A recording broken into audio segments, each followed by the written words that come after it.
Hello, thank you for the opportunity to speak. I won't introduce antimicrobial resistance, others have done an excellent job of that. I have no knowledge of AI, I bring problems rather than solutions. I wanted to talk about two potential applications.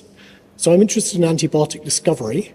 I have access to a potentially novel database of natural products, among which there will be some candidate antibiotics. So my first question is, how can AI potentially identify antibiotic candidates from this distinct area of chemical space? And how can that then reduce the labour associated with isolation and screening of products that turn out to be inactive? This figure is not our work, I pinched it from the literature. This figure over here is partly our work. Yui, who is here, collected many of these images.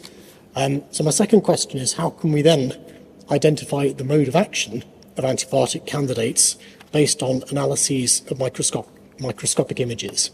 So what we've done here is take a set of comparator agents, compare the response of treated bacteria to our unknown, apply dimensionality reduction to plot these responses in two-dimensional space and identify each of these spots is an individual bacterial cell, that the response to our candidate agent L9 over here differs from the response to the comparator agents. So my second question is, how can we push this approach using AI methodology to improve the resolution of the technique, discriminate known from previously uncharacterized modes of action, and add information by potentially extending into the time domain?